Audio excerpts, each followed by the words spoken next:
Sampurasun, salam sehat sejahtera, salam rahayu ningrat, waluya jati, manunggaling Pasundan Nusantara.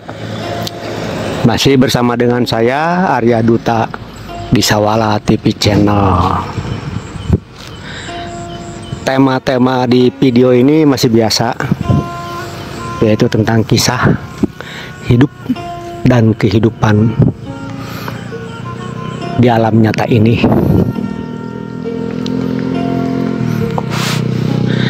Temanya panjang ya, mengkisahkan seorang suami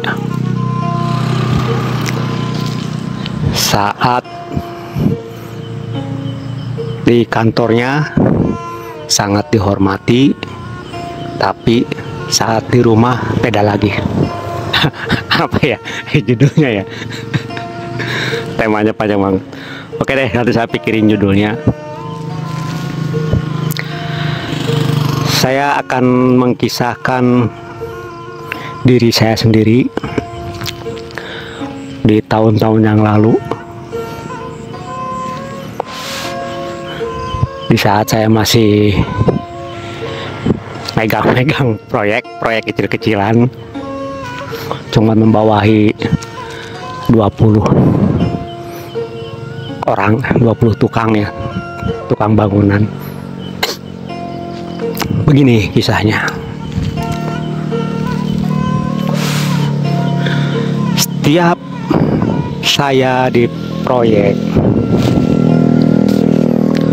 saya ini sangat dihormati oleh mandor, sangat dihormati oleh para tukang-tukang, dihormati oleh para kenek-keneknya, bahkan sampai dihormati oleh pelayan-pelayan, karyawan-karyawan toko material, sampai dihormati oleh Bapak Satpam juga yang ada di pos. Semua begitu saya bilang A, pasti jawabannya oke bos, kata mandor. Begitu saya bilang B, oke bos, pasti dituruti, pasti dilaksanakan. Apalagi begitu nyampe proyek di lapangan, saya tinggal nunjuk ke tukang, Pak, nanti masangnya jangan begitu ya, ini begini nih. Ya bos, pasti itu.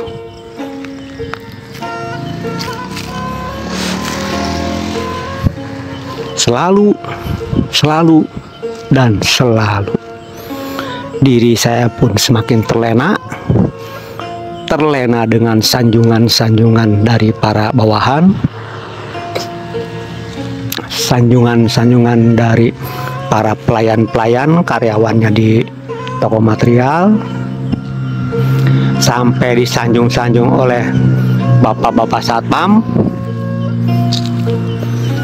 Setiap saya masuk gerbang pasti dihormati. Siang Pak, pagi Pak, sore Pak, pasti itu. Terus berulang. Setiap akan belanja ke material pun, begitu saya baru nyampe, dari apa bos? Nanti saya cariin ya. Pasti itu.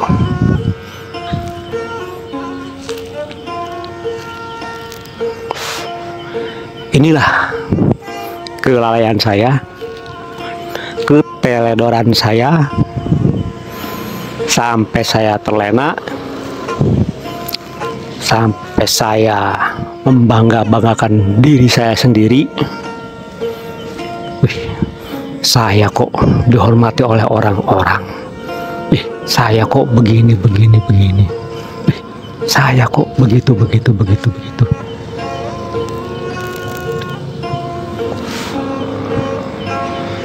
Tapi beda cerita dengan suasana, situasi, keadaan saat pulang ke rumah. Nah.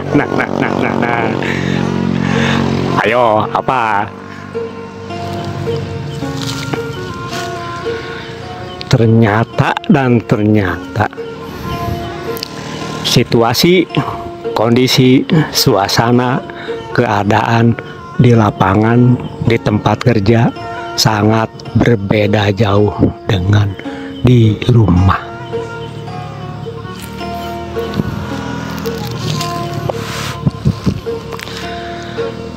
Setiap di lapangan saya selalu bilang ke Kenek gitu, pembantunya tukang, tolong dong beliin kopi sama rokok sekalian tuh, kopinya ngitung berapa orang. Kalau ada 10 orang ya beli kopi 10, rokoknya 2 bungkus, saya sebungkus, untuk mereka 1 bungkus bareng-bareng. Mereka udah senang banget karena merasa dirinya itu dihargai oleh diri saya. Tapi di rumah begitu nyampe rumah, istri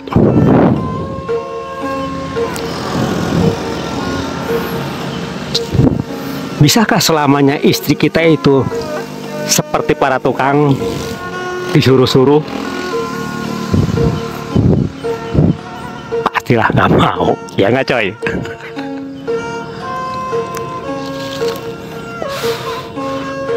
Kalau lagi sadar, begitu pulang ke rumah langsung diracikin tuh wedang kopi, air mineral dinginnya langsung di meja 2 macem, disiapin juga asbaknya, disimpenin juga, ditaruh tuh sepatunya, bajunya, semua pakaian dia beresin semua. Nah, itu lagi sadar. Coba seandainya kalau lagi kurang sadar, begitu datang langsung teriak, "Mah, kopinya mana?"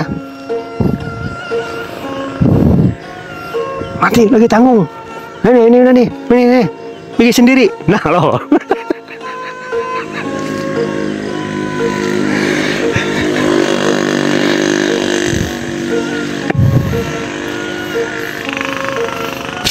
Sering sekali peristiwa itu sering terjadi di saat itu.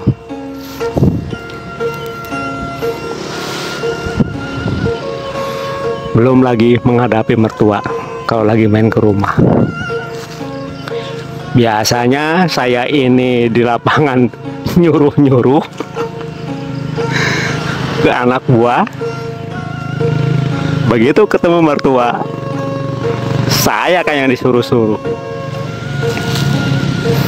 Suruh naik genteng lah, genteng bocor. Suruh nambahin lampu lah di belakang. Sampai naik tangga, pasang instalasi kabel, pasang ini. Berpikir kan? Biasa saya di lapangan tinggal nyuruh. Tapi di rumah malah saya disuruh-suruh.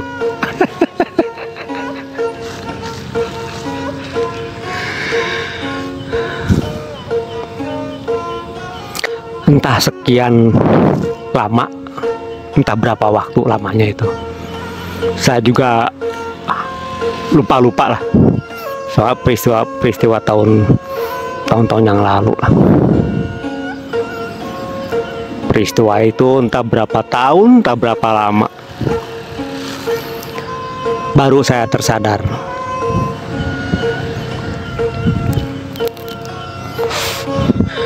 Tersadarnya di saat istri saya ikut-ikutan terjun ke lapangan. Seolah-olah istri saya itu selalu mengatasnamakan atas nama saya.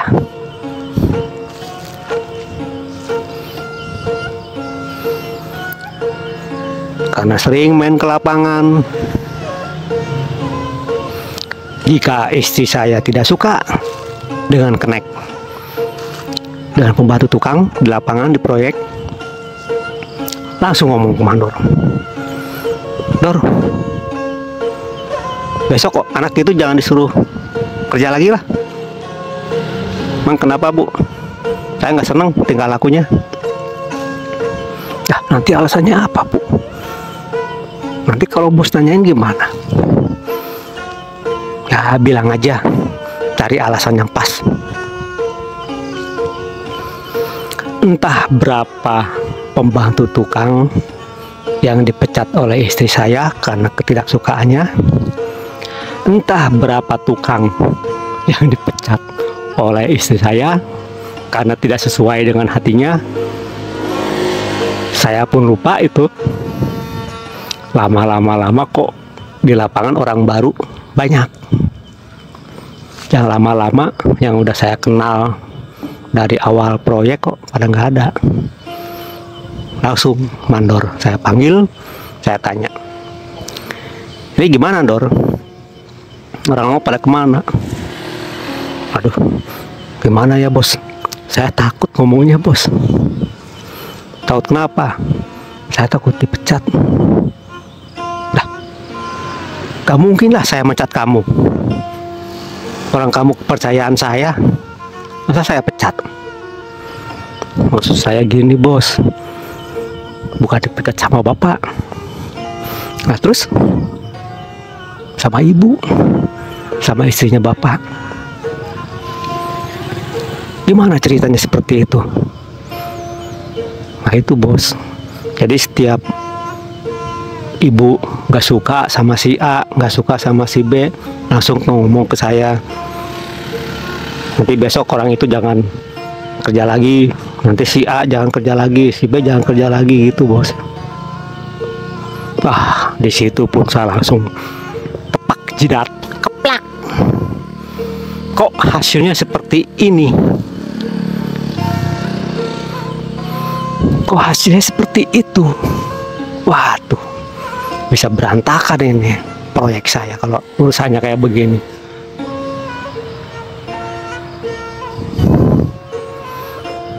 Semoga cerita ini bisa mengenang kita semua di masa lalu, dan saya pun tidak akan ketinggalan. Apa sih pesan moralnya dari cerita kisah nyata diri saya ini? Begini,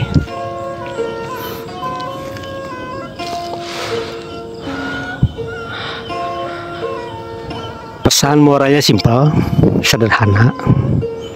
Biasalah kalau Arya Duta di Sawala TV Channel ngasih pesan moral, gak sulit-sulit amat. Pesan moralnya yaitu, sebelum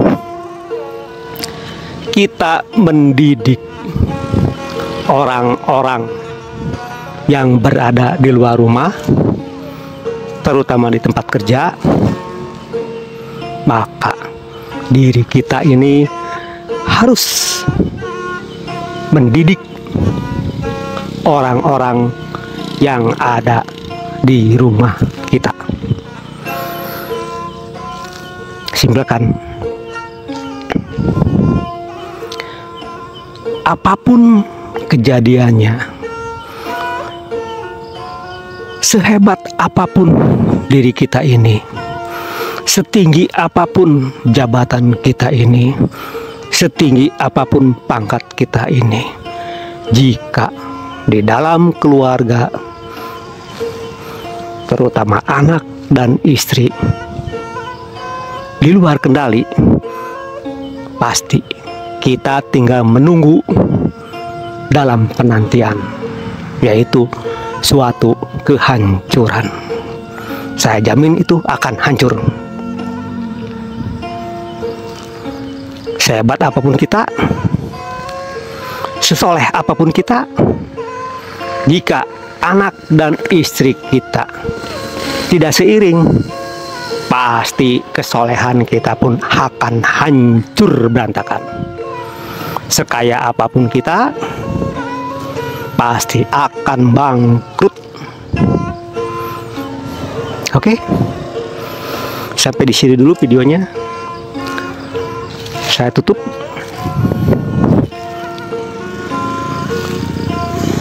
Salam sehat sejahtera, salam rahayu ningrat, waluya jati, manunggaling Pasundan Nusantara. Semoga kita semua senantiasa dikaruniai oleh Tuhan yang maha segala-galanya, yaitu kekuatan, kesanggupan, dan kemampuan untuk menjalani hidup dan kehidupan di alam jagat raya Pramudita ini sesuai dengan kodratnya masing-masing. Rahayu, rahayu, rahayu, sampurasun.